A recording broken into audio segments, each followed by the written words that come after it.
राधे मित्रों, आप सबका एक बार फिर से स्वागत है। आज हम अपनी संतान को लेकर, संतान के स्वभाव व्यवहार को लेकर बहुत परेशान रहते हैं। संतान हमारे अनुसार ना तो चलती है, ना हमारी आज्ञा का पालन करती है, ना हमसे सलाह परामर्श करती है। निश्चित रूप से आज का जो वातावरण है संतानों को स्वेच्छाचारी बना रहा है। संतान संस्कारहीन होती जा रही हैं, लेकिन इससे हम बाहर बच्चों को कैसे वापस ला सकते हैं?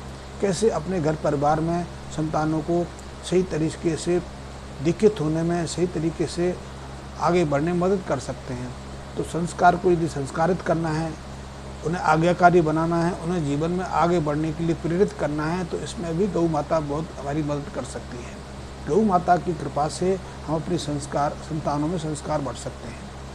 पहले ज़माने में आपने देखा होगा, मैं ज़माने को ज़्यादा 100-200 साल पुरानी बात नहीं कर रहा, आज से 20-25 साल पुरानी बात करता हूँ। यदि आज भी आपका संबंध गाँवों से रहा है, क्योंकि हम में से ज़्यादातर लोग गाँवों से पलायन करके ही शहरों में बसे हैं। फिर हम सोचते हैं कि हमारा पूरा जो जीवन काल है शहरों का रहा है। ऐसा तो नहीं है। यदि हमारी स्मृति में हो और हम 20-25 साल पुराने लौट जाएं, तो सारी चीज़ें हमारे सामने साक्षात हो जाती हैं। तो 20-25 साल पहले हमारे एक प्रचलन था। हमारी जो माताएं होती थीं, हमारी जो दादियाँ होती थीं, प्रातःकाल उठते दही को मथती थी। दही मथ के वो मक्खन तैयार करती थी। मक्खन तैयार करके या तो छोटे बच्चों को खिलाया जाता था, या फिर मक्खन को रख के फिर घी बनाया जाता था, और घी का विशेष उपयोग होता था। आपने देखा होगा कि 20-25 साल पहले, 30 साल पहले तक हमारे यहाँ दूध बेचने का कोई ज़्यादा प्रश्न नहीं था।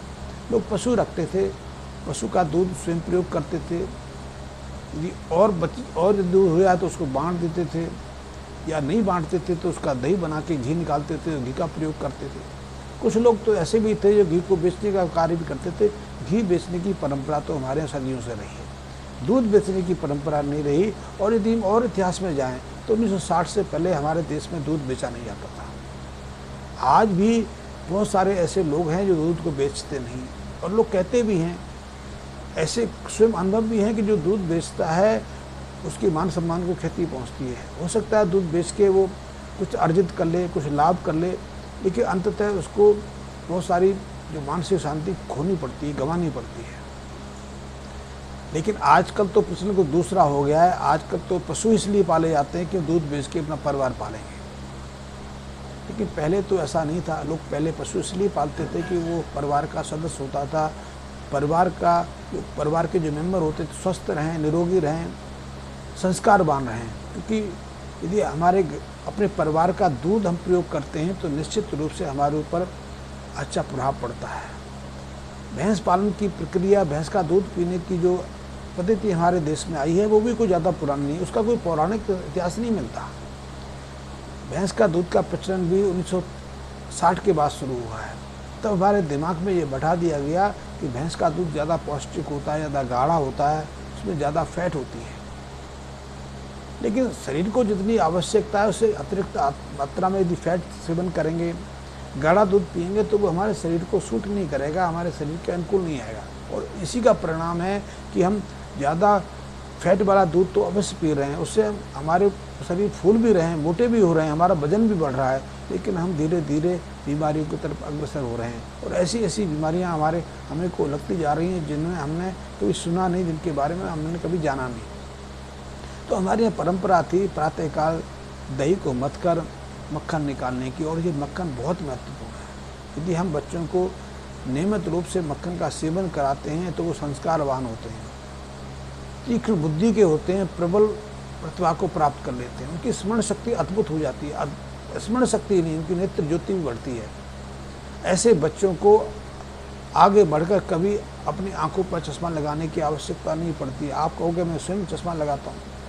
ये चश्मा मुझे, क्योंकि पिछले 20 सालों से मैं कंप्यूटर लैपटॉप पर काम करता रहा हूँ, मोबाइल देखता रहा हूँ, मोबाइल पर पढ़ता रहा हूँ, तो इसलिए अब मुझे चश्मा पहनने की आवश्यकता हो रहती है। लेकिन जब मैं कभी नज़दीक की चीज़ तो तभी मैं पहनता हूँ, सामान्यतः मुझे चश्मे की आवश्यकता नहीं होती। लेकिन मेरा अनुभव नहीं, ये वैज्ञानिक खोज भी हैं कि मक्खन के अंदर कुछ ऐसे विशेष अमीनो एसिड्स होते हैं, कुछ ऐसे रसायन होते हैं, अमीनो एसिड और फैट से मिश्रित कुछ ऐसे अणु रहते हैं जो हमारे नेत्र ज्योति को बढ़ाने में विशेष मदद करते हैं। सेब्रोसाइड का नाम सुना होगा। मक्खन में, घी में सेब्रोसाइड नामक एक रसायन रहता है जो हमारी आंखों को भी प्रभावित करता है और हमारी बुद्धि को भी सीधा प्रभावित करता है। तो और ये सेब्रोसाइड होता है गाय के दूध में, भैंस के दूध में नहीं होता। भैंस के दूध में फैट होती है। फैट से भैंस का दूध गाढ़ा होता है। आप चाय पियेंगे, दूध पियेंगे, मक्खन, जब उसकी मलाई देखेंगे तो आप उससे बहुत प्रभावित होंगे। लेकिन यदि पौष्टिकता की दृष्टि से देखा जाए तो गाय के दूध में भैंस का दूध निम्न स्तर पर आता है।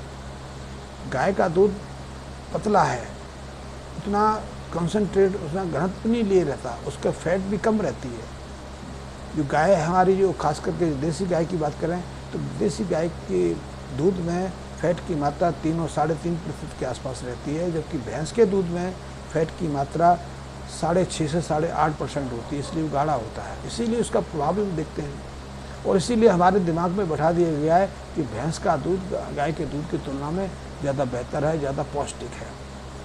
यथार्थ में ऐसा नहीं है। पौष्टिकता देखी जाए, यदि भैंस के दूध की में प्रोटीन देखे जाए, मिनरल्स देखे जाए, उपयोगी रसायन देखे जाए तो वो गाय की तुलना में बहुत निम्न स्तर के हैं।